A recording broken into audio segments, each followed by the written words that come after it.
السلام ورحمۃ اللہ وبرکاتہ۔ جی آپ نے یہ بالکل ہی درست خواہش کی ہے اور ایسا ہی ہونا چاہیے۔ اور ڈاکٹر صاحب مرحوم اللہ ان کے درجات بلند کرے، ان کے الفاظ بھی بالکل درست ہیں اور میں بھی بالکل ہمیشہ ایسے ہی کہا کرتی ہوں۔ بلکہ بہت دفعہ خواتین دعوت دینے سے ریلکٹنٹ ہوتی ہیں، پورا قرآن کورس کرنے کے بعد بھی ریلکٹنٹ ہوتی ہیں، اور وہ یہ کہہ رہی ہوتی ہیں کہ قرآن میں تو اللہ کہتا ہے کہ تم وہ باتیں کہتے کیوں ہو جو تم کرتے نہیں ہو، اور ابھی تو ہم اس پر عمل نہیں کرتے، تو ہم کیسے لوگوں کو بتانا شروع کر دیں۔ تو میں ان کو ہمیشہ یہی کہتی ہوں کہ اصل بات یہ ہے کہ ایک تو ہم سب انسان ہیں، بشری تقاضوں کی کمیاں کوتاہیاں ہیں، ہم کبھی بھی پرفیکٹ نہیں ہوں گے، اور ہم یہ ایکسپیکٹ کریں کہ ہم پورے قرآن پر عمل کرنے کے بعد ہی دعوت شروع کریں گے تو پھر تو شاید دعوت زندگی میں شروع ہی نہیں ہوگی، اور پھر ہمیں کیا پتہ ہماری زندگی کی مہلت عمل کتنی ہیں۔ اور دوسری بات یہ بھی ہے کہ ہمیشہ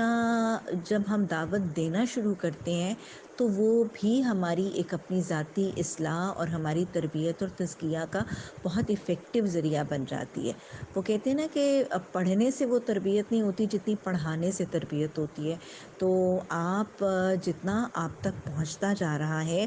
اس کو پہنچاتی جائیے۔ آپ صلی اللہ علیہ وسلم نے جب خطبہ حجۃ الوداع میں فرمایا تھا فَلْيُبَلِّغُ الْغَائِبُ الشَّاهِدَ، کہ تم میں سے جو حاضر ہے وہ غائب کو پہنچا دے، تو اس کا مطلب یہ تو نہیں تھا کہ پورے کا پورا کوئی حفظ قرآن ہی ہوگا اور کوئی پورا عبور حدیث ہی ہوگا تو اس کے بعد پہنچانا ہے، نہیں، جو جو پہنچتا جائے اس کو پہنچاتے جائیے۔ اللہ نے محمد صلی اللہ علیہ وسلم کو بھی یہی حکم دیا تھا بلغ ما انزل الیک من ربک، کہ آپ تک جو اللہ کی طرف سے نازل ہوتا جائے اس کو پہنچاتے چلے جائیں۔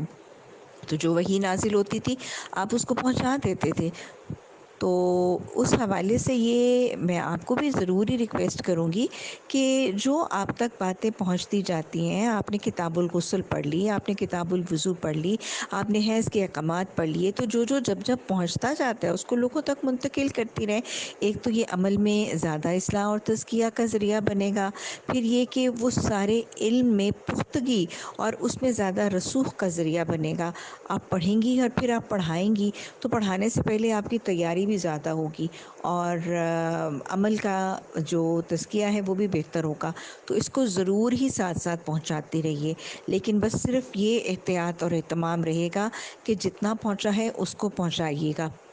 بہت سی باتیں اگر اس مرحلے میں علم کی کمی کی وجہ سے نہیں ہوں گی تو ان کو خود سے خود اخذ کر کے نہیں ہم بیان کر سکتے، کیونکہ یہ تو بڑے سے بڑے عالم کا بھی طریقہ ہے کہ اگر کوئی چیز کا علم نہیں ہے تو امام ابو حنیفہ اگر کہتے ہوئے نظر آتے ہیں لا ادری، تو ہمیں بھی یہی طریقہ اپنانا ہے، جو پہنچ گیا ہے اس کو پہنچا دیجئے، اور جس کے بارے میں ہمیں ابھی آگہی نہیں ہے اور علم کی کمی ہے اس سے ہمیں معذرت کر لینی ہے، اور سوال کرنے والوں سے یہ کہہ دینا ہے کہ جی میں آپ کو اس کے بارے میں تحقیق کر کے یا اس کے بارے میں علمی احاطہ کر کے آپ کو پہنچا دوں گی۔ اللہ آپ کا محافظ اور نگران ہو، اور یہ تڑپ اور لگن جو آپ کے اندر ہے اللہ اس میں آپ کو اضافہ، برکت اور استقامت عطا فرمائے، اور ہم سب ساتھیوں کو ایسی ہی لگن اور استقامت کے ساتھ اپنی زندگی کے آخری سانسوں تک یہ کام اپنی زندگی کا مشن اور اپنی زندگی کی اولین ترجیح بنا کے اپنانے کی توفیق عطا فرمائے۔ جزاک اللہ خیرا کثیرا۔ السلام علیکم ورحمۃ اللہ وبرکاتہ۔